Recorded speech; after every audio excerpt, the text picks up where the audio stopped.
Welcome back. आप लोगों का हमारे चैनल आपके चैनल ऑनलाइन ज्ञानी प्लेटफॉर्म पे स्वागत है। आज हम लोग न्यूटन्स लॉ पे बेस्ड न्यूमेरिकल्स करेंगे। चाहे वो टॉपिक न्यूटन्स फर्स्ट लॉ पे हो, सेकंड लॉ पे हो, थर्ड लॉ पे हो, या जो हम लोगों ने law of conservation of momentum देखा था, या इम्पल्स या इम्पल्सिव फोर्स देखा था, उन सभी से रिलेटेड जो बेसिक क्वेश्चंस हैं उनको देखेंगे, आज समझेंगे। आइए स्टार्ट करते हैं। हमारा जो फर्स्ट क्वेश्चन है यहाँ आप देख सकते हैं, a rocket with a lift of mass 20,000 kg is blasted upward with an initial acceleration of 5 meter per second square. Calculate the initial thrust force of the blast. ये न्यूटन सेकंड लॉ के application पे based numerical है। देखते हैं और समझने की कोशिश करते हैं। हमको सबसे पहले गिवन क्या है वो देखते हैं सॉल्यूशन में। सबसे पहले जो हमको गिवन है, जो हमारे पास रॉकेट है,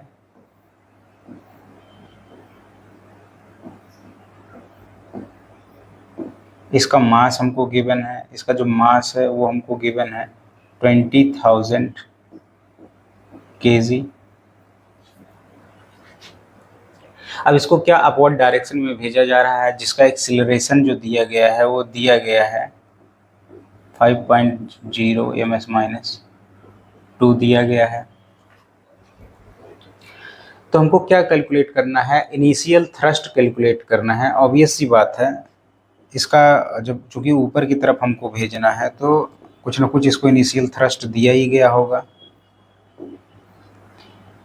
तो इसका जरा एफबीडी बनाते हैं और सारे फोर्सेस को दिखाते हैं, देन हम लोग क्या करेंगे, कैलकुलेट करेंगे। एफबीडी बनाते समय हमने बोला था किन चीज़ों को ध्यान रखना, जो भी आपका ऑब्जेक्ट है उसको क्या कर लेना है, पॉइंट मास मान लेना। तो ये रॉकेट हमारे पास हो गया, इसको हमने पॉइंट मास मान लिया।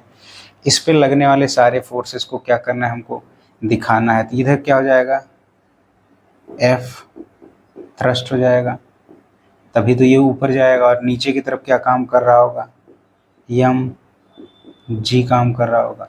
और ये एक्सिलरेट किस तरफ कर रहा है, ऊपर की तरफ कर रहा है, 5 ms-2 से कर रहा है। ये इसका क्या हो गया। अब ऑब्वियस सी बात है, अगर रॉकेट में एक्सिलरेशन आ रहा है, इसकी वेलोसिटी में चेंज आ रही है, तो फर्स्ट लॉ से हम लोगों को याद होगा कि अगर रेस्ट में है या यूनिफॉर्म मोशन में है, दोनों में अगर हमको स्टेट ऑफ मोशन को चेंज करना तो एक्सटर्नल फोर्स लगाना पड़ेगा। कितना फोर्स लगाना पड़ेगा वो सेकंड लॉ बताता है, F is equal to M S से बताता है। तो अगर आपको लगाना है, ऑब्वियस सी बात है, एफ नेट के कारण ही एक्सेलरेशन आ रहा होगा। इस जो नेट एक्सटर्नल फोर्स है उसी के कारण क्या आ रहा होगा, तो उसको कैसे हम लोग देखेंगे, एफ थ्रस्ट, नेट फोर्स कैसे निकालेंगे, F thrust minus F gravity. F thrust minus F gravity, यही किसके लिए रिस्पॉन्सिबल रहा होगा, मास इनटू एक्सेलरेशन की। क्योंकि हम लोगों को पता है सेकेंड लॉ से F net is equal to क्या होता है, मास इनटू एक्सीलरेशन होता है।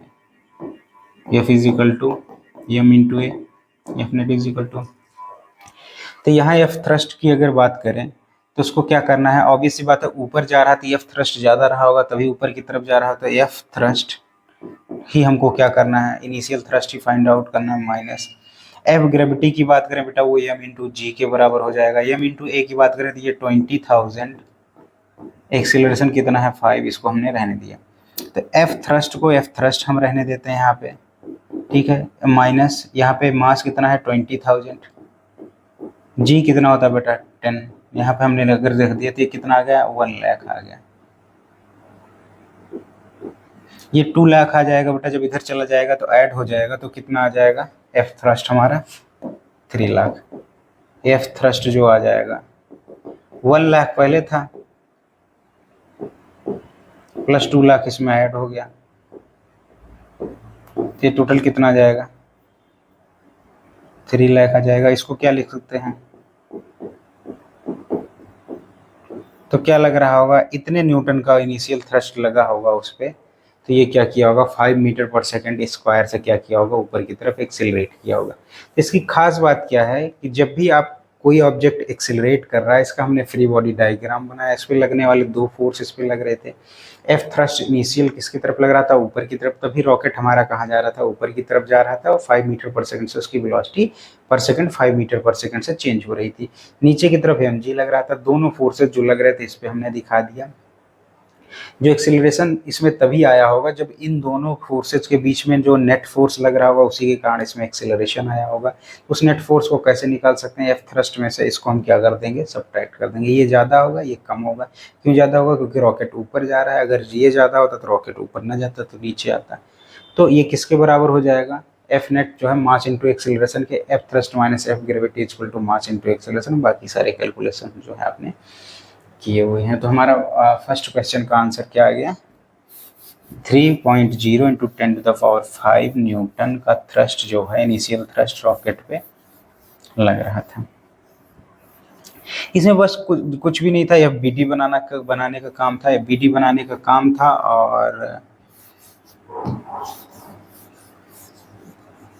कैसे न्यूटन सेकंड लॉ को आप अप्लाई करेंगे, ये आपको क्या करना था, समझना था। नेक्स्ट क्वेश्चन आप लोग पढ़िए और वीडियो को पॉज करिए, सॉल्व करने की कोशिश कीजिए, देन आके आप सोल्यूशन को देखिएगा। नेक्स्ट क्वेश्चन है हमारा, a body of mass 0.4 kg moving initially with a constant speed of 10 metre per second to the north is subject to a constant force of 8 newton directed toward the south. जो information दिया है जरा उसका सबसे पहले हम लोग क्या कर लें, यूज कर लें, फिर जो है आगे बात करेंगे। तो हमारे पास जो है पहले हम लोग क्या कर रहे हैं, ईस्ट वेस्ट नॉर्थ साउथ यहाँ पे बना ले रहे हैं। जो भी आपके पास दिया हो उसको हम क्या करेंगे, पहले ये देखिए हमारा क्या हो गया, ये साउथ हो गया होगा, ये हमारा क्या हो गया, नॉर्थ हो गया, ये हमारा क्या हो गया, ईस्ट हो गया, दिस इज हमारा क्या हो गया, वेस्ट हो गया। ठीक है, तो सबसे पहले हम लोग डिनोट कर लेते हैं, this is north and this is the south. Basically इसमें इन्होंने दो ही चीज़ की बात की है।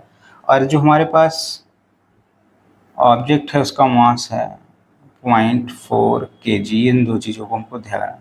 इनिशियली ये कहाँ जा रहा है, ऊपर की तरफ जा रहा है 10 मीटर पर सेकेंड से यूनिफॉर्म वेलोसिटी कांस्टेंट से जा रहा है। यानी कि फर्स्ट लॉ की अगर हम लोग बात करें, ठीक है, इसमें हमको क्या बताना है, क्वेश्चन पोजीशन बताना है। पोजीशन का मतलब जो भी इसने डिस्प्लेसमेंट किया होगा उसी को हमको बताना है। -5 सेकेंड पे, 25 सेकेंड पे और जो है 20 सेकेंड पे। ऑब्वियस सी बात है कि ये अगर जो है नॉर्थ डायरेक्शन में जा रहा था, जब तक पहली लाइन अगर ध्यान से पढ़ें, initially with the constant speed of 10 metre per second to the north is subject to a, जब तक इस पे फोर्स नहीं लगाया गया तो ये uniform velocity 10 metre per second से ऊपर की तरफ जा रहा था, तब तक इसमें कोई फोर्स नहीं लग रहा होगा। तभी तो जो है ना तो हम ग्रेविटी को कंसिडरेशन में लेंगे, ना हम जो है किसी और को लेंगे, क्योंकि हमें ऐसा लग रहा है कि नॉर्थ जो है धरती से ऊपर की तरफ होगा, इसलिए ग्रेविटी को कोई लोग कंसीडर कर सकते हैं। लेकिन तो नॉर्थ डायरेक्शन तो कैसे भी ऐसे अगर आप लेंगे तो नॉर्थ इधर हो गया, साउथ इधर हो गया, कॉपी में आपने जैसे भी बनाया होगा। तो हम क्या करेंगे, चूंकि ये यूनिफॉर्म वेलोसिटी बोल दिया है, कांस्टेंट वेलोसिटी बोल दिया, तो ऊपर एफ लग ही नहीं रहा होगा। उसने बोला है कि t इजिकल टू 0 सेकेंड हम लेंगे, जैसे ही फोर्स क्या करते हैं हम लोग लगाते हैं, और वही पोजीशन इजिकल टू भी 0 लेंगे जब हमने फोर्स कितना लगाया, 8 न्यूटन लगाया। और वो 8 न्यूटन फोर्स किस तरफ लगाया, 8 न्यूटन फोर्स लगाया साउथ की डायरेक्शन में। ऑब्वियस सी बात है, अब इसकी वेलोसिटी इतनी तो रह नहीं जाएगी, क्योंकि अब फोर्स एक्ट करना शुरू कर दिया, तो ये क्या करेगा, एक्सीलरेट करना शुरू करेगा। एक्सीलरेट अगर ये 0.4 kg है, तो अगर एक्सेलरेट करेगा तो जरा एक्सेलरेशन निकाल लेते हैं सबसे पहले। अगर ये एक्सेलरेट करेगा तो ये फिजिकल टू हम लगा देंगे मास इनटू एक्सेलरेशन, लेकिन ये 8 न्यूटन के कारण रिटार्डेशन करेगा, ऊपर जा रहा था, अब नीचे की तरफ लगा दिया तो रिटार्डेशन हो जाएगा। तो ये फिजिकल टू आपको क्या लेना पड़ेगा, -8 न्यूटन लेना पड़ेगा। नेगेटिव साइन क्या बता दे रहा है, रिटार्डिंग फोर्स को बता रहा है।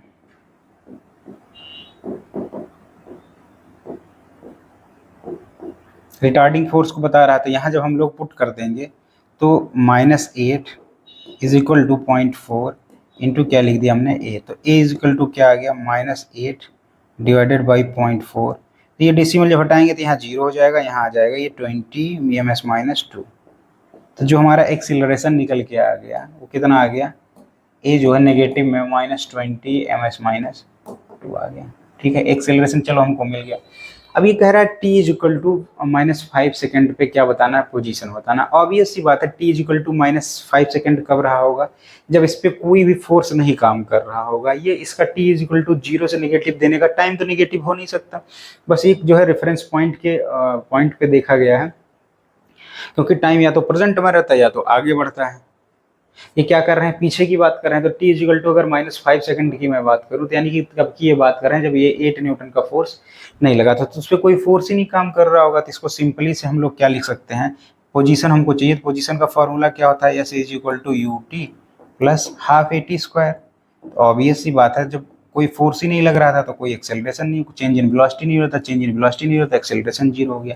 तो simply S is equal to क्या हो गया, यू इंटू टी। यू कितना था हमारा -10 था, टी कितना था ये प्लस था, माइनस जो है हमने क्या मान लिया -5, जो है इन्होंने वो दे रखा है, टाइम दे रखा है 10 मीटर पर सेकंड, तो कितना आ गया -50 मीटर। तो हमारा पहला position T equal to -second पे कितना आ गया, -50 मीटर आ गया।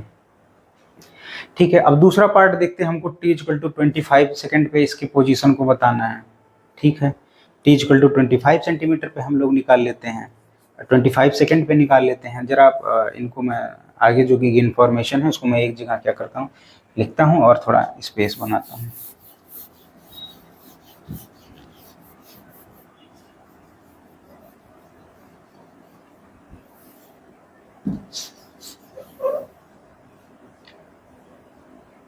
सेकेंड देखते हैं, t is equal to 25 second. T equal to 0 second पे क्या लगना शुरू हो गया, फोर्स लगना शुरू हो गया। तो अब टी इक्वल टू अगर 25 सेकेंड पे हमको क्या चाहिए, पोजीशन चाहिए, तो हम लोग क्या लगा देते हैं, S is equal to U T plus half A T square.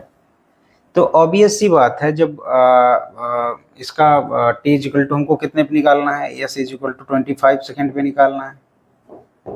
ठीक है,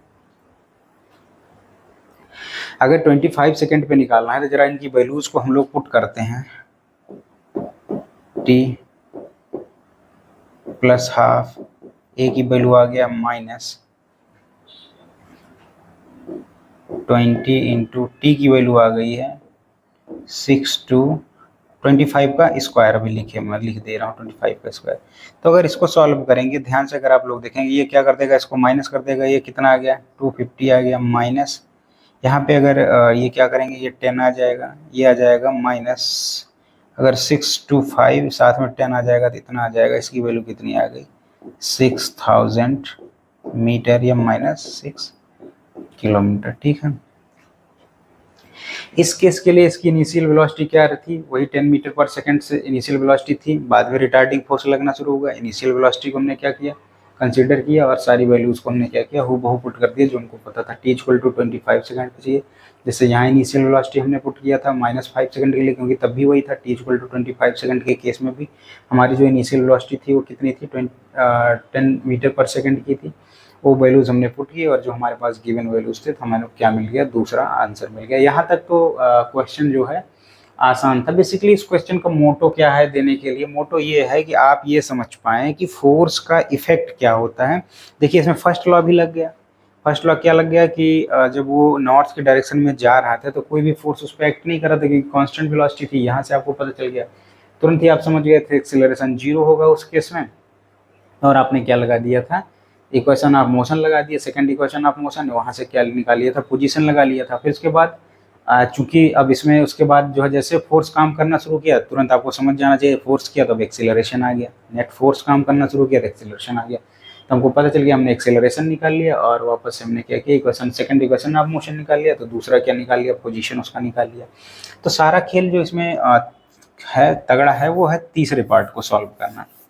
जो तीसरे पार्ट को सॉल्व करना आपको निकालने के लिए वहाँ पे जो है थोड़ी मशक्क़त और मेहनत करनी पड़ेगी। तो आइए जरा इसके तीसरे पार्ट को सॉल्व करने की कोशिश करते हैं। ये तो अब हमको याद ही हो गया, तो जरा तीसरे पार्ट के बारे में सोचते हैं।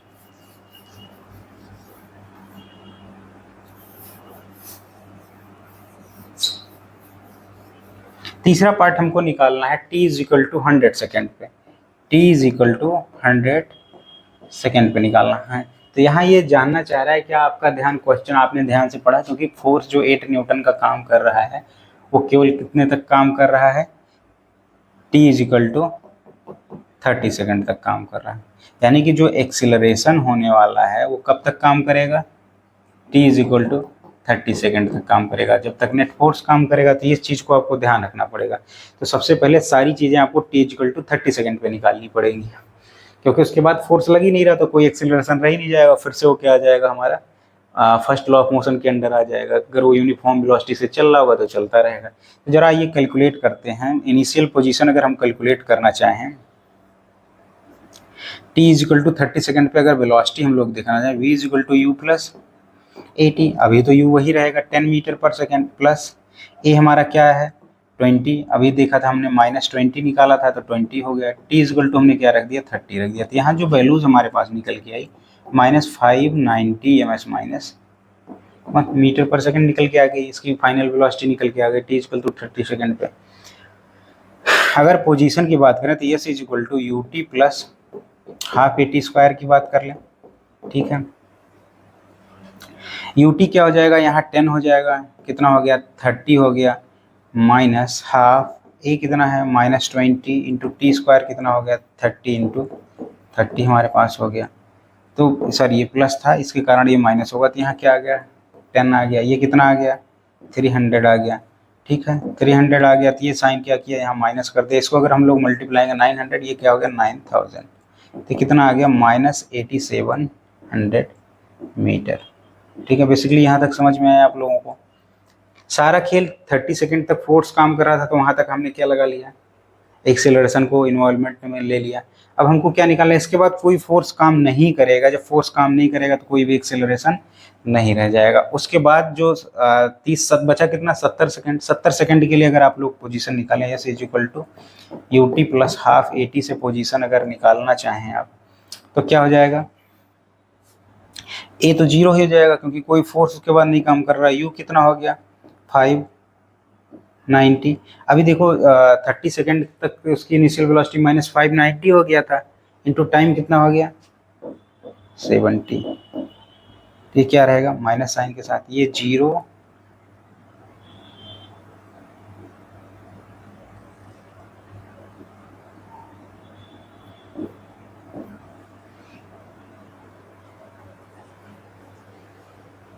कितना आ जाएगा, लगभग आ जाएगा 7 जा हो गया 63, 6 7 5 35, कितना आ गया लगभग हमारे पास आ गया, इतना आ गया वैल्यू जो है। इस कैलकुलेशन आप लोग ध्यान से देखते रहिए।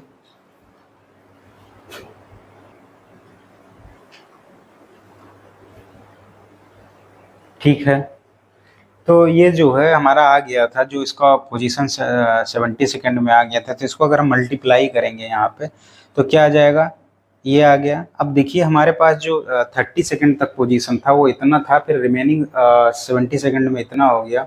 तो फाइनल 100 सेकेंड में पोजीशन क्या जाएगा, दोनों ऐड कर देंगे तो वही हमारे पास हो जाएगा।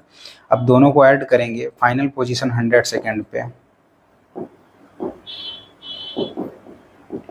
तो इन दोनों को ऐड करेंगे अगर तो -8700 प्लस -41300, अगर इसको ऐड करेंगे तो क्या आ जाएगा -50,000, नेगेटिव में 50,000 मीटर। इसको किलोमीटर में चेंज करेंगे तो कितना जाएगा 50 किलोमीटर। तो इसका अगला हमारा आंसर हो गया 50 किलोमीटर। तो इस तरीके से हम क्या कर सकते हैं, क्वेश्चन को सॉल्व कर सकते हैं। बस इसमें थोड़ा सा ये दिया हुआ था, ये सीखने के लिए दिया हुआ था कब फोर्स लगा, कब एक्सिलरेशन बना, इन्हीं चीज़ों को ध्यान देना था। कैसे फोर्स हटा तो एक्सिलरेशन हट गया, क्या इन चीज़ों को आप कैलकुलेशन करते समय ध्यान रख सकते हैं कि नहीं रख सकते हैं। बस यही क्या था, इस क्वेश्चन का मोटिव था। बाकी आपको इक्वेशंस ऑफ मोशन में कैसे अप्लाई करना है, कैसे वैल्यूज़ को पुट करना है, कैसे आप कन्वेंशन चूज करते हैं, वो सबको ध्यान रखना था। नेक्स्ट क्वेश्चन आप लोग वीडियो पॉज करिए और सॉल्व करने की कोशिश कीजिए, और जहां फंसी है वहाँ पे क्या देखिए सॉल्यूशन देखिए। नेक्स्ट है a truck start from rest accelerate uniformly at 2 metre per second. ठीक है, ट्रक के बारे में बात हो रही है तो चलो ट्रक की बात कर लेते हैं। ये हमारे पास क्या हो गया, ट्रक के बारे में जो इन्फॉर्मेशन गिवन है इसको लिख लेते हैं। स्टार्ट फ्रॉम द रेस्ट यानी कि इसकी इनिशियल वेलोसिटी क्या थी, 0 थी। एक्सिलरेट यूनिफॉर्मली ए जो दिया गया है 2 ms माइनस 1 2 दे दिया गया है। At t is equal to 10 second, a stone is dropped by a person standing on of a truck of 6 metre है। ये जो ट्रक की हाइट है ये कितना है, 6 मीटर ये हाइट है इसकी। अब यहाँ से मान लो पर्सन कोई है वो क्या कर रहा है, बॉल को ड्रॉप कर रहा है। तो जैसे ही ट्रक, जो ऑब्वियस सी बात है, जो बॉल में जो पर्सन और बॉल है पहले दोनों की क्या रही होगी, जो ट्रक की वेलोसिटी होगी वही हॉरिजॉन्टल वेलोसिटी इसकी क्या हो जाएगी, वही हो जाएगी। ऑब्वियस सी बात है, अगर यहाँ फाइनल वेलोसिटी निकालें v equal to U plus A T, तो u कितना दिया हुआ है 0 दिया है, a कितना दिया हुआ है 2 दिया है, टाइम कितना दिया हुआ है 10 यानी कि 20 मीटर पर सेकंड क्या होगी इसकी स्पीड हो गई। जो ट्रक चल रही है वो कितने चल रही, 20 मीटर पर सेकंड, यानी कि जो इसके ऊपर पर्सन बैठा है उसकी भी स्पीड सेम हुई, बॉल की भी स्पीड सेम हुई।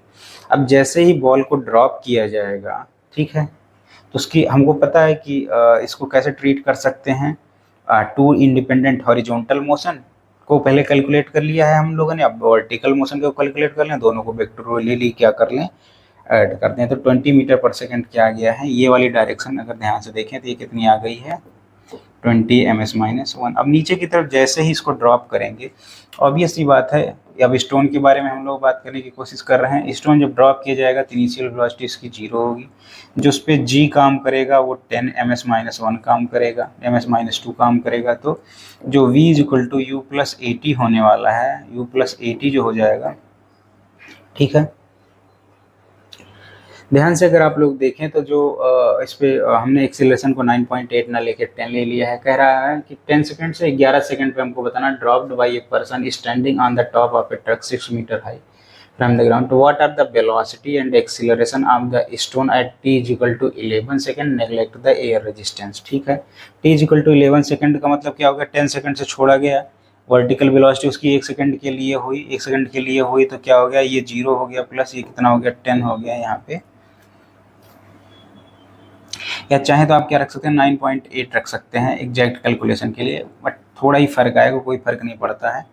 9.8 हमने रख लिया इंटू टी कितना 1 सेकंड के लिए, तो जो इसकी आ गई 9.8 ms माइनस 1 इसकी वेलोसिटी आ गई। तो ये कितना आ गया 9.8 ms माइनस 1 आ गया। ऑब्वियस सी बात है, पहले ये वेलोसिटी थी, ये वेलोसिटी थी, इनके बीच का एंगल क्या ले लें 90 ले लें। तो अब इसको पैरेललोग्राम लॉ से भी आप सॉल्व कर सकते हैं, या सिंपल से अगर इसको लेते तो ये ले 20i ले लें माइनस 9.8 जे से भी सॉल्व कर सकते हैं। जो फाइनल इसका पोजीशन फाइनल वेलोसिटी आ गई, नेट वेलोसिटी जब आपको निकालनी होगी, अगर इससे निकालेंगे तो आप दोनों लॉ लगा सकते हैं। आर वी नेट जो निकाल सकते हैं दो वेक्टर का सम का, यहाँ तो क्या हो जाएगा इसका स्क्वायर प्लस इसका स्क्वायर 20 का स्क्वायर प्लस 9.8 का स्क्वायर प्लस 90 cos 90 जीरो जाएगा, 2ab cos 90 डिग्री ये जीरो जाएगा। इसको जब सॉल्व करेंगे आप लोग रूट को, ये 400 प्लस इसको और सॉल्व करेंगे, जब इन दोनों को ऐड करके रूट निकालेंगे तो 22.4 मीटर पर सेकेंड आएगा। इससे भी सॉल्व कर सकते हैं, जैसे ही इसका मैग्नीट्यूड आप निकालेंगे सेम इसी का स्क्वायर हो जाएगा 20 का स्क्वायर प्लस 9.8 का स्क्वायर, दोनों का आंसर क्या आ जाएगा सेम हो जाएगा, जो कि कितना आएगा 22.4 इसका आंसर आ जाएगा। तो सिंपल सा इस क्वेश्चन में वो ये जानना चाह रहा था, तो क्या आप जो है डायरेक्शन को ध्यान में रखते हैं कि नहीं रखते हैं, आप पैरेललोग्राम लॉ भूल गए हैं कि नहीं भूल गए हैं, इन चीज़ों का वो क्या करवा रहा है, ध्यान करवा रहा है। होप ये क्वेश्चन आपको समझ में आया। नहीं समझ में आ रहा है तो पीछे वीडियोस को जाएं, ध्यान से एक्सेलरेशन के कॉन्सेप्ट को, वेलोसिटी के कॉन्सेप्ट को, मोशन इन प्लेन के कॉन्सेप्ट को अच्छे से क्लियर करें वीडियो के द्वारा, फिर उसके बाद आके इन क्वेश्चंस को टैकल करने की कोशिश करें।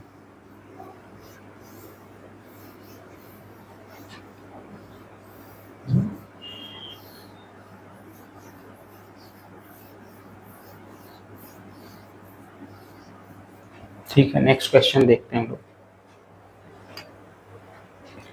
A bob of mass 0.1 kg hung from the ceiling of a room by a string of 2 meter long is set into the oscillation. The speed of bob at its mean position is 1 meter per second. What is the trajectory of bob if the string is cut when the bob is at of its extreme position and at its mean position? ठीक है, इसको देखते हैं, समझने की कोशिश करते हैं। ये हमारा सीलिंग मान लिया जिससे बॉब हमारा क्या हुआ, हैंग किया गया है।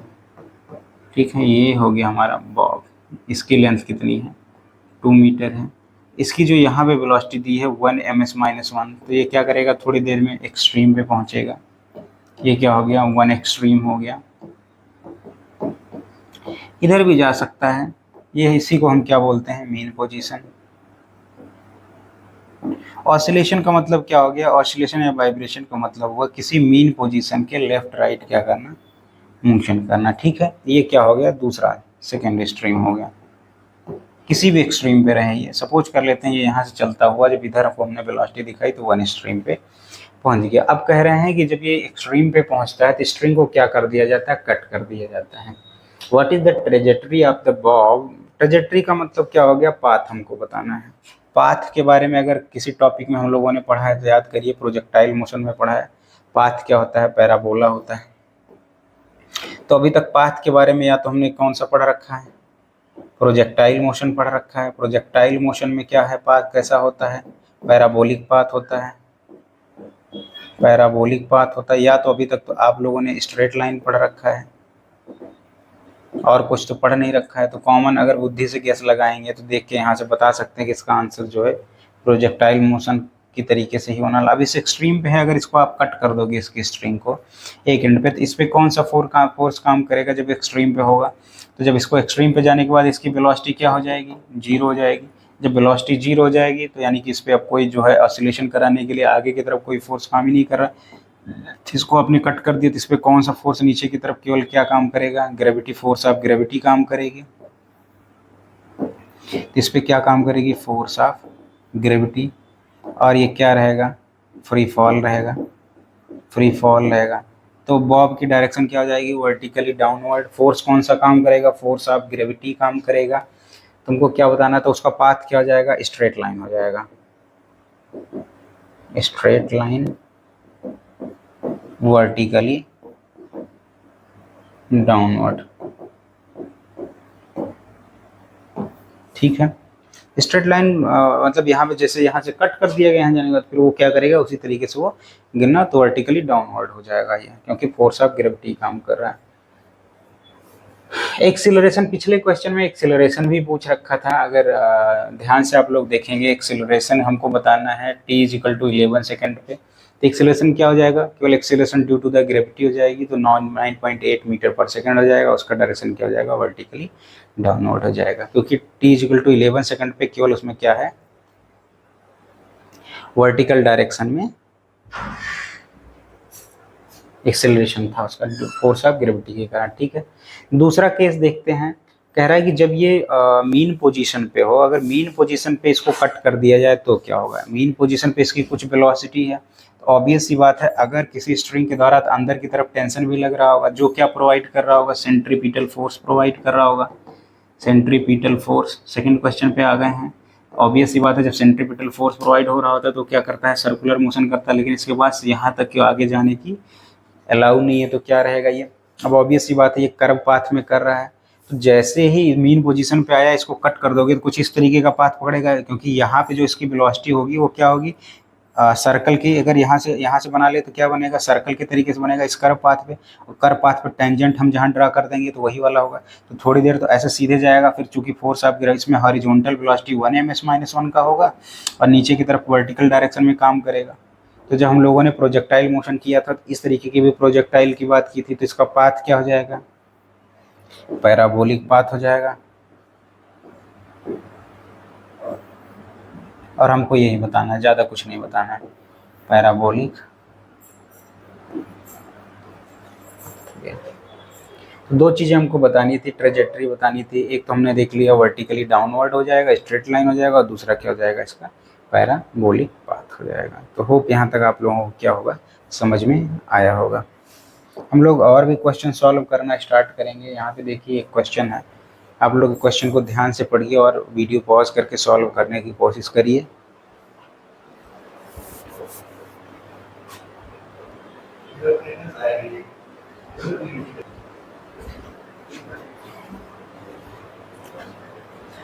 इस वीडियो को जो है इस क्वेश्चन को आप लोग क्या कर रहे थे, सॉल्व कर रहे थे, जरा इस क्वेश्चन को हम लोग ध्यान से देखते हैं, ग्राफ को ध्यान से देखिए। जो फिगर गिवन है the position time graph, position time graph obvious सी बात है, ये इधर जो है पोजीशन दिया गया है, इधर टाइम दिया गया, तो इस ग्राफ को पोजीशन टाइम ग्राफ बोल दिया गया है। आप पार्टिकल ऑफ मास 4 kg, कोई 4 kg का particle, what is the force on the particle, T is equal to, जब टी लेस देन है, इधर टी क्या हो गया हमारा लेस देन, क्योंकि टी देखिए इधर जो है ग्रेटर देन 0 है, तो टी ग्रेटर देन 0 हो गया। और इस पे बताना है T is equal to 4 second पे बताना है, और टी जब जो है 0 से बड़ा और 4 सेकेंड से नीचे है तो हमको क्या बताना है, इस पे वर्क करने वाले फोर्स को बताना है। तो ध्यान से देखिए यहाँ पे अगर हम देखें टाइम तो बढ़ता चला जा रहा है, लेकिन ऑब्जेक्ट का पोजीशन जो है वो बिल्कुल चेंज नहीं हो रहा है। ऑब्जेक्ट का जब पोजीशन ही नहीं चेंज हो रहा है, तो अगर मैं वेलोसिटी की बात करूं तो वेलोसिटी क्या होता है, change in position upon with respect to the time. अब जब ये पोजीशन चेंज ही नहीं रहा तो वेलोसिटी 0 हो गया। एक्सीलरेशन क्या होता है, change in velocity with respect to the time हो गया, तो ये 0 हो गया। और फोर्स क्या होता है, मास इंटू एक्सीलरेशन, तो ये क्या हो गया, ये भी क्या हो गया, हमारा फोर्स भी क्या हो गया, 0 हो गया। यानी कि टी लेस देन 0 के लिए हमारा क्या आ गया, फोर्स 0 आ गया, एक्सीलरेशन 0, चूंकि एक्सीलरेशन 0 था तो फोर्स भी हमारा क्या आ गया, 0 आ गया। अब उसके बाद अब 0 से 4 सेकंड की हम लोग अगर बात कर लेते हैं, यहाँ ध्यान से देखिए कि जो एक्सीलरेशन है वो यूनिफॉर्म है, उसको निकाल भी सकते हैं हम लोग। पोजीशन हमको गिवन है, अगर हम वेलोसिटी निकालें तो change in position 4 minus 0, position 3 है, 3 माइनस 0, यहाँ पे पोजीशन कितनी है, वर्टिकल पोजीशन ध्यान से देखिए 3 है, 3 माइनस 0 डिवाइडेड बाई क्या हो गया, 4 माइनस 0, तो हमारे पास जो वेलोसिटी आ गई 3/4 ms माइनस 1 आ गई। एक्सीलरेशन की अगर हम लोग बात करें तो change in velocity upon time taken या चेंज इन टाइम। तो अगर यहाँ से ध्यान से देखें तो वेलोसिटी तो हमारे पास जो है वो चेंज ही नहीं हो रही है, कांस्टेंट वैल्यू है। ये 3/4 क्या है, ये कांस्टेंट वैल्यू है। अब ये तो चेंज ही नहीं होगी, जैसे इसका डेरिवेटिव करेंगे dv/dt करेंगे, ये क्या हो जाएगा, ये भी 0 हो जाएगा। तो एक्सीलरेशन 0 हो गया, तो जिससे क्या हो जाएगा, हमारा फोर्स 0 हो जाएगा सेकेंड लॉ से। तो यहाँ से अगर इसने बीच की मैं बात करूँ, इस पॉइंट से इस पॉइंट के बीच की बात करूँ यहाँ पे, तो यहाँ पे भी क्या है, हमारे पास एक्सीलरेशन 0 है, देयरफॉर हमारे पास क्या हो जाएगा, फोर्स क्या हो जाएगा, 0 हो जाएगा। अगेन देखिए इसका पोजीशन 3 मीटर पे आके क्या हो गया, कांस्टेंट हो गया। अब इसकी पोजीशन में भी कोई चेंज ही नहीं आ रहा है, टाइम बढ़ता जा रहा है, पोजीशन 3 मीटर पे फिक्स हो गया है। तो वेलोसिटी जैसे चेंज इन करेंगे 3 माइनस 3 वो 0 हो जाएगा, वेलोसिटी 0 हो जाएगी, एक्सीलरेशन 0 हो जाएगा, एक्सीलरेशन 0 हो जाएगा सेकंड लॉ से, F इक्वल टू ma से। तो इस वाले केस के लिए भी हमारे पास क्या हो गया, चेंज इन वेलोसिटी 0 है, सो द एक्सीलरेशन 0 है, so the F equal to ma से जो है हमारे पास क्या हो गया, फोर्स 0 हो गया। यानी कि ऑल 3 केसेस में हमारे पास जो है वो एक्सीलरेशन 0 था, हेंस हमारे पास क्या हो गया, फोर्स भी हमारे पास क्या हो गया, 0 हो गया। तो ग्राफ को आपको पढ़ना आना चाहिए। ग्राफ जो है बहुत ही अच्छा रिप्रेजेंटेशन होता है, किसी भी चीज़ को आप ग्राफ से सिंपली रिप्रेजेंट कर सकते हैं, एक्सप्लेन कर सकते हैं।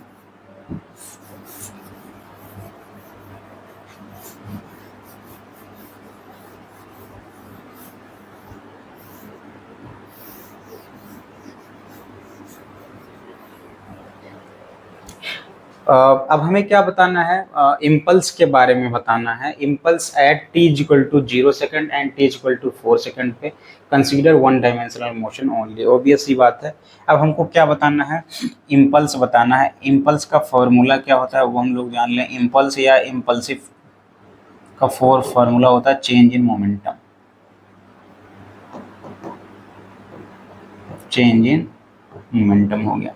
अगर चेंज इन मोमेंटम की मैं बात कर लूँ, m into delta we change in momentum होता है, क्योंकि वेलोसिटी में चेंज हो सकता है, v final minus v initial. ठीक है, अगर हम लोग इनिशियल बात करें, t इक्वल टू 0 सेकेंड पे बात करें, t इक्वल टू 0 सेकेंड पे इम्पल्स की बात कर लें, ठीक है। तो mass into change in velocity v की अगर बात कर लें तो यहाँ पे जो है इसकी वेलोसिटी क्या हो गई, अभी अभी थोड़ी देर पहले हमने आपको निकाल के दिखाया था, यहाँ से यहाँ पे, यहाँ से यहाँ के बीच में velocity t is equal to 0 second पे हमको बताना है इम्पल्स। तो क्या हो जाएगा, कुछ इसकी वेलोसिटी अर्लियर टाइम में कुछ ना कुछ रही होगी, तो वी फाइनल पे देखें लगातार क्या हो रही है इसकी वेलोसिटी, देखते हैं कितनी हो गई है। पोजीशन हमको दिया है, वी क्या होता है 3 माइनस 0, नीचे टाइम कितना लिया 4 माइनस 0 कितना आ गया, वी एफ कितना आ गया 3/4। तो ये मैंने पहले भी निकाला था, तो V F minus V M का एम कितना है 4 kg का हमारे पास है, तो 3/4 हो गया माइनस 0 हो गया वी इनिशियल, इस पर तो 0 ही रहा, यहाँ से बढ़े उसकी क्या हो गई 3 मीटर पर सेकेंड हो गई। पोजीशन दिया था तो यहाँ से हमने क्या किया था वेलोसिटी निकाल लिया था, तो आ गया था 3/4 मीटर पर सेकंड इसकी वेलोसिटी, फाइनल वेलोसिटी आ गई थी। तो यहाँ से अगर देखें तो 4 से 4 कैंसिल हो गया, ये 3 आ गया। अब यहाँ से यूनिट डायरेक्ट यहाँ से आप निकाल सकते हैं kg ms -1 हो गया, ये हमारा क्या हो गया इम्पल्स हो गया, किस पे t is equal to 0 second पे। ठीक है, ऐसे ही आप लोग इम्पल्स निकालने की कोशिश करिए t is equal to 4 second पे, देखिए कितना आता है t is equal to 4 second पे।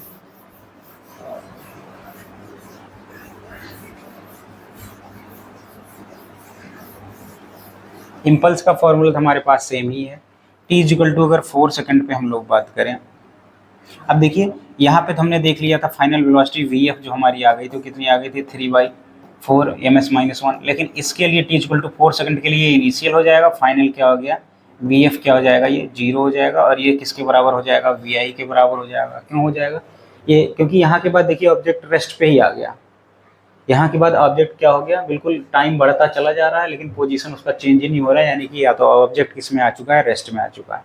तो एम इंटू क्या कर सकते हैं वी एफ माइनस वी आई कर सकते हैं। तो यहाँ पे अगर देखें एम कितना है 4 kg है, वी एफ क्या हो गया 0, कितना हो गया -3/4। अगर यहाँ से वापस से सॉल्व करें तो कितना गया -3 kg ms -1 हमारा आ गया, ये आंसर हो गया। तो देख यहाँ पे हमने देखा एक्सीलरेशन 0 था, फोर्स 0 था, लेकिन इम्पल्स जो है या इम्पल्सिव फोर्स हमारा जो है वो क्या था 0 नहीं था। आइए नेक्स्ट क्वेश्चन देखते हैं। अभी अभी जो है इम्पल्स पे ही बेस्ड है और चेंज इन मोमेंटम पे भी बेस्ड है क्वेश्चंस जो है, आप पॉज करते जाइए वीडियो को, लगाते जाइए, और जहाँ पे कंफ्यूजन हो इसको क्या करते जाइए सॉल्व करते जाइए। सॉल्व करते हैं हम लोग। एक nucleus at rest in the laboratory frame of reference. Laboratory frame of reference आप ऐसे समझिए जो हम लोग क्या है अभी नॉर्मल फ्रेम ऑफ रेफरेंस जो हमारा है वही है जो कि लेबोरेटरी भी अर्थ पे है। So that if it integrates into 2 smaller nuclei products must move in the opposite direction. ठीक है, इसको जो है थोड़ी थ्योरी है, इसको दिखाने का तरीका और थोड़ा सा आप लोग ध्यान दीजिएगा। हमारे पास ये क्या है न्यूक्लियस है,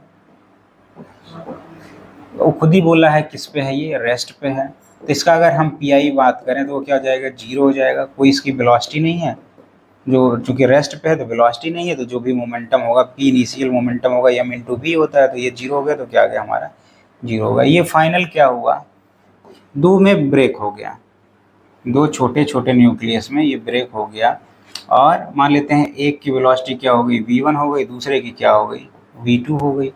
ठीक है, एक का मास हमने मान लिया m1 हो गया, एक का मास हमने m2 मान लिया, तो जो फाइनल मोमेंटम आया pf जो आया वो क्या आ गया m1 v1 plus m2 v2। कोई एक्सटर्नल फोर्स तो इसमें कहीं आप काम कर ही नहीं रहा है, इसके अलावा कोई एक्सटर्नल फोर्स काम कर ही नहीं रहा, तो conservation of law of conservation of momentum अगर हम लोग याद करें, लॉ ऑफ कंजर्वेशन ऑफ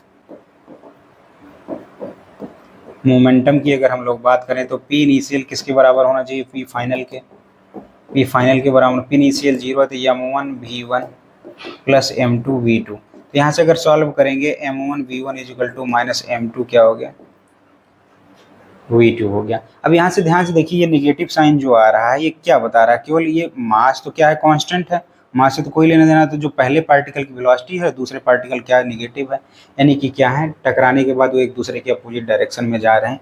चूंकि v1 is equal to minus v2 है तो इसका नेगेटिव साइन का मतलब हमेशा क्या होता है वेलोसिटी वगैरह में आ जाती तो कि वो दोनों क्या है अपोजिट डायरेक्शन में मूव कर रहे हैं।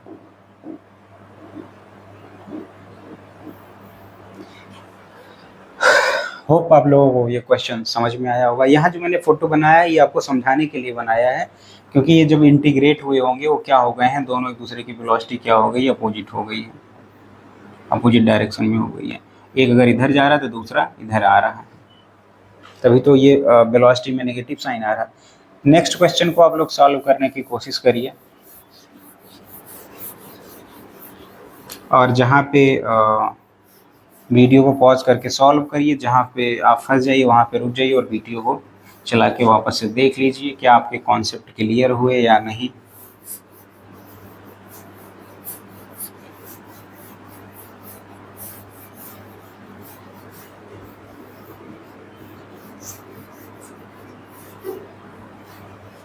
नेक्स्ट क्वेश्चन हम लोग देखते हैं 4.18। Two billiards ball each of mass 0.05 kg moving in the opposite direction with the 6 meter per second collide and rebound with the same speed। Obvious सी बात है, ये जो है एक दूसरे के अपोजिट डायरेक्शन में आ रहे थे। इसकी स्पीड कितनी थी, 6 ms-1 थी। इसकी स्पीड कितनी थी, 6 ms-1 थी। ठीक है, फिर दोनों क्या किए, कोलाइड किए, दोनों बिलियर्ड्स बॉल थे, कोलाइड किए। इसके बाद क्या हुए, वापस से रिबाउंड हो गए। ये इधर जा रहा था 6 ms-1 से,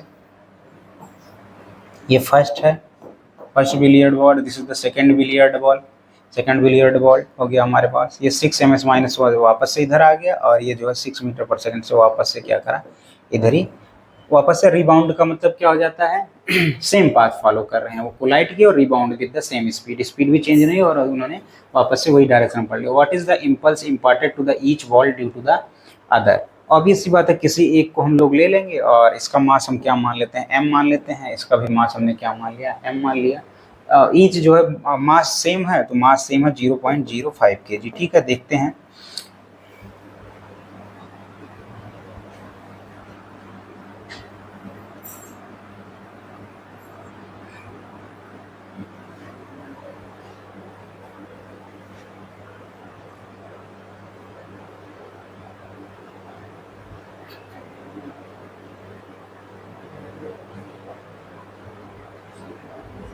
Rebound with the same speed, what is the impulse imparted to the each ball due to the other। दूसरे के कारण देखते हैं इम्पल्स कैसे आएगा।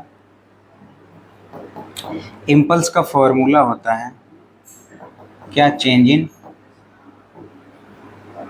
मोमेंटम। चेंज इन मोमेंटम क्या होगा, m इंटू डेल्टा v हो गया। अब देखते हैं मास तो इनका क्या है, फिक्स ही है 0.05, वो तो हो ही गया। अब इम्पल्स की अगर मैं बात कर लूँ, किसी एक के भी इम्पल्स की अगर मैं बात करूं, तो क्या हो गया, m1। इनिशियल में इसकी वेलोसिटी m को m ही रहने दे रहा हूँ, 6 हो गया ms-1 minus change in momentum क्या हो गया, चेंज इन मोमेंटम अभी क्या हुआ, सेम मास को हम लोग रहने देते हैं, m इंटू क्या हो गया 6 -1 माइनस, क्योंकि इसके क्या हो गया, ये अपोजिट हो गया। मास कितना है 0.05 इंटू 6, यहाँ पे कॉमन हो गया तो कितना आ गया, प्लस हो गया तो कितना आ गया 12 ms-1। जिसको सॉल्व करेंगे तो ये आ जाएगा 0.05 इंटू 12 क्या आ गया 0.6 आ गया kg ms-1। तो इतना मोमेंटम क्या होगा, एक दूसरे पे वो क्या करेंगे, अप्लाई करेंगे। जरा यहाँ पे जो है मैंने सेकंड नेगेटिव साइन क्यों लिया है उसके बारे में जरा हम लोग बता देते हैं। तो बिलियर्ड्स बॉल अब एक दूसरे की तरफ आ रहे हैं, तो क्या एक की वेलोसिटी दूसरे के कंपैरिजन में क्या हो जाएगी, नेगेटिव हो जाएगी, नेगेटिव हो जाएगी। ठीक है,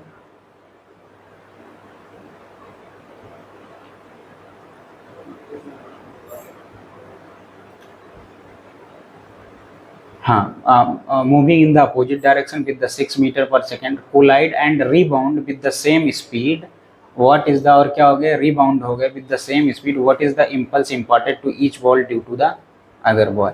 तो ऑब्वियस सी बात है, ये क्या हो गए, आपस में कोलाइड किए, फिर ये क्या हो गए, इन्होंने रिबाउंड पाथ को पकड़ लिया, किसी एक को भी आप देख लीजिए, ये इसके कारण जो ट्रांसफ़र हुआ होगा इसके मोमेंटम में, इसका मोमेंटम कितना रहा होगा, इसके मोमेंटम की अगर मैं बात करूं तो इसका मोमेंटम रहा होगा 0.5, इतना हो गया।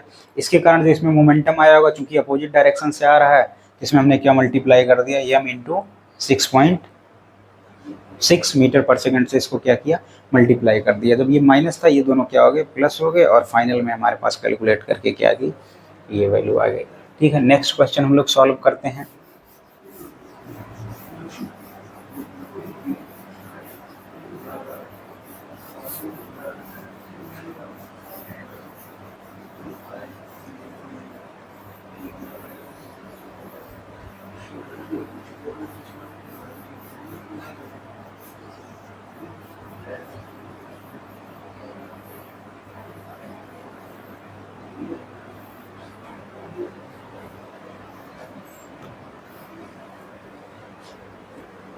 नेक्स्ट देखते हैं,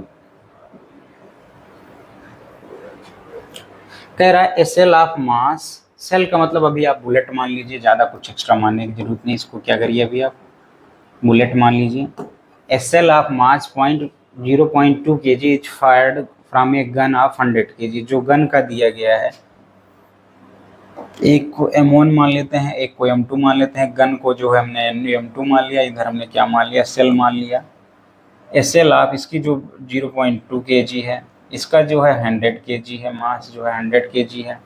ठीक है, muzzle with the speed shell of what is the recoil speed of the gun. Obvious सी बात है, जब ये इनिशियल में रहे होंगे तो गन और सेल दोनों क्या रहे होंगे, रेस्ट में रहे होंगे। बिफोर जब वो फायर नहीं किए गए रहे होंगे तो दोनों क्या रहे होंगे, रेस्ट में रहे होंगे। तो अगर मैं इनिशियल मोमेंटम की इनकी बात करूँ तो क्या रहा होगा, 0 रहा होगा।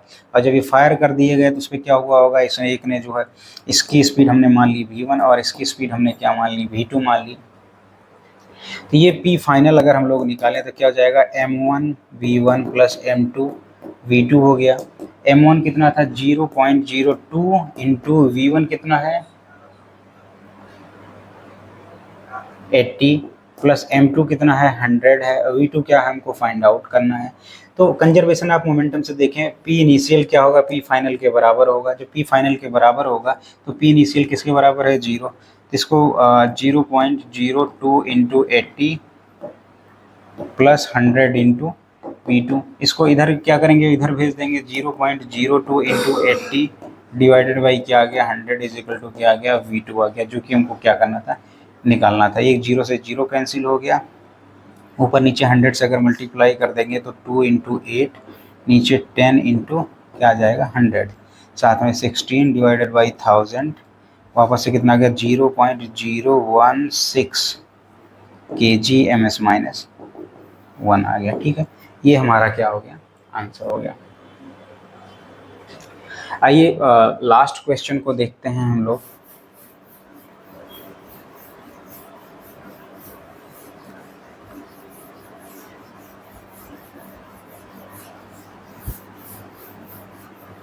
ये सब बेसिकली कंजर्वेशन ऑफ मोमेंटम पे बेस्ड क्वेश्चंस थे। कोई एक्सटर्नल फोर्स इस पे लग नहीं रहा था, तो आपको क्या लगाना, बस कंजर्वेशन ऑफ मोमेंटम लगाना है जो आपको पढ़ाए गए हैं।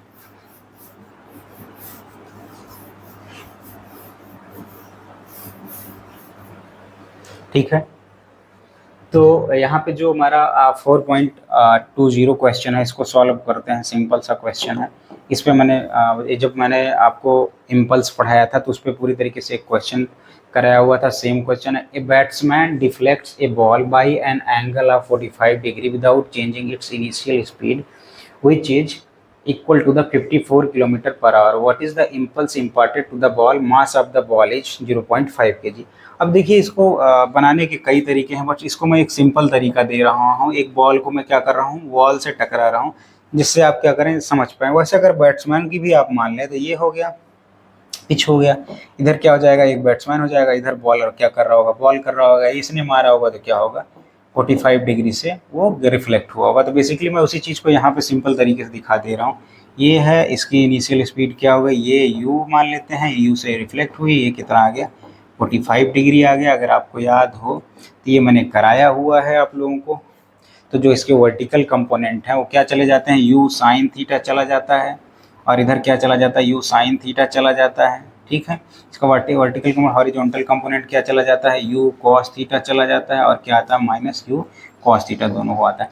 तो टोटल जो मोमेंटम आता है तो वो उससे तो क्या होता है वर्टिकल डायरेक्शन में, इन वर्टिकल डायरेक्शन की अगर मैं बात कर लूँ, जाके आप लोग वीडियो देखिएगा जहाँ पे मैंने इम्पल्स पढ़ाया इन वर्टिकल डायरेक्शन में, तो जो चेंज इन वेलोसिटी है वो क्या हो गया, जीरो हो गया। तो जो इम्पल्स हो जाता है एक्स डायरेक्शन में, पी एक्स जो पी वाई डायरेक्शन में वो क्या हो जाता है, जीरो हो जाता है। लेकिन पी एक्स डायरेक्शन में मैंने कराया -2 mu कॉस, अब ये देखिए पूरा 45 डिग्री है, तो ये एक एंगल कितना हो जाएगा, 22.5 डिग्री हो जाएगा। तो -2 m की वैल्यू कितनी है, 0.15, यू कितना है, देखिए 54 किलोमीटर है। इसको क्या करेंगे मीटर पर सेकंड में 5 से यहाँ से 3 आ जाएगा, 15 ms माइनस क्या आ जाएगा, 1 आ जाएगा। तो यहाँ हम क्या पुट करेंगे 15, तो यहाँ पे कॉस 22.5 डिग्री, इनकी वैल्यू जो है आप क्या करिए पुट करिए, तो इसका आपको क्या मिल जाएगा, आंसर मिल जाएगा। ये मैंने कैसे लिख दिया, इनके कंपोनेंट को कैसे ब्रेक किया है मैंने, इसको जब मैंने इम्पल्स या इम्पल्सिव फोर्स कराया था, थर्ड लॉ कराया था, तो वहाँ पे पूरा का पूरा एक न्यूमेरिकल कराया है, उसमें कंपोनेंट्स को हमने ब्रेक करके दिखाया हुआ है। आप वहाँ से क्या करिए, इस वीडियो को देखिए, और डायरेक्ट मैंने यहाँ पे फॉर्मूले को यूज किया है कि जो एक्स डायरेक्शन में है, और इसकी डायरेक्शन क्या हो जाएगी, ये वाली डायरेक्शन हो जाएगी। इसकी डायरेक्शन क्या हो जाएगी, देखिए क्या हो गया, इनिशियल के माइनस साइन आने का मतलब इनिशियल के अपोजिट डायरेक्शन में, केवल इसके पास जो चेंज इन इम्पल्स आ रहा है, यानी कि जो फोर्स काम कर रहा है वो क्या काम कर रहा है, नॉर्मल ही काम कर रहा है। इसके हमेशा क्या करेगा, वो नॉर्मल ही काम, वह फोर्स जो है क्या करेगा, नॉर्मल वर्क करेगा। लास्ट क्वेश्चन देखते हैं हम लोग, explain why a horse can not pull a cart and run in empty space. Obvious सी बात है, थर्ड लॉ का एप्लीकेशन है, तो इसमें क्या नहीं मिलेगा उसको, रिएक्शन फोर्स नहीं मिलेगा। एक्शन वो करेगा लेकिन रिएक्शन फोर्स हवा में नहीं मिलेगा, उसको अर्थ पे रिएक्शन फोर्स मिलेगा, तो उससे क्या हो पाएगा, वो रिएक्शन फोर्स नहीं मिलेगा, तो वो जो है आगे नहीं बढ़ पाएगा। यहाँ the horse cart system has no external force in empty space, so mutual forces between the force and the cart cancel. By third law on the ground, the contact force between system and ground friction causes their motion। वो जो वही चीज़ है, ये हमारे पुराने questions हैं कि अगर ये देखिए हमारे पास अर्थ हो गया, अगर यहाँ पे ये देखिए पैर हो गए उसके, तो क्या करेगा ये, जब इस पे पीछे की तरफ एक्शन लगाएगा तो उसको क्या मिलेगा, जो अर्थ का फ्लोर है और फ्रिक्शन के कारण उसको क्या मिलेगा, रिएक्शन फोर्स मिलेगा। तो एक्शन और रिएक्शन फोर्स के कारण जो है वो क्या करेगा, आगे हम लोग चलते कैसे हैं, एक्शन और रिएक्शन फोर्स के कारण। ये सारे एप्लीकेशन जो है आप थर्ड लॉ में आप जाके देखेंगे, बहुत लंबे लंबे एग्जाम्पल से मैंने समझाया है। तो उसको क्या मिलेगा, एक्शन और रिएक्शन फोर्स मिल जाएगा, जिसके कारण क्या होगा, वो उसको आगे बढ़ने में आसानी होगी। Passengers are thrown forward their seats when speeding bus stop suddenly. Obvious सी बात है, ये भी इनर्शिया के कारण ही है। इसको बहुत डिटेल में मैंने कराया है, आप वीडियो में जाके देखें। A lawn mower is pulled or opposed by applying force at an angle. इसको हम लोग देखेंगे, it is easier to pull a lawn mower than to push it. ये फ्रिक्शन पे बेस्ड है। जब अभी मैं अगला टॉपिक फ्रिक्शन कराऊंगा, अगला चैप्टर जो है फ्रिक्शन कराऊंगा, तो इसका आंसर वहाँ पे मैं दूंगा, उसमें इसका आंसर हम लोग देखें। A cricketer moves his hand backward while holding A catch, ताकि क्या करे, मोमेंटम को कर सके, उसको चोट ना लगे। इसको बहुत ही डिटेल्ड में हमने वीडियो में देखा है, एक स्पेशली एक केसी की स्टडी हमने किया है सेकंड लॉ के बाद, जो मैंने मोमेंटम टॉपिक कराया है। को क्या करिए, आप सेकंड लॉ को सर्च करिए, प्लेलिस्ट में देखिए, वापस से जाके वीडियो को क्या करिए, सीक्वेंस में देख के वापस इन क्वेश्चंस को सॉल्व करिए। तो आज के आपके टाइम के लिए धन्यवाद, आज इतना ही रखते हैं, मिलते हैं आपसे नेक्स्ट वीडियो में।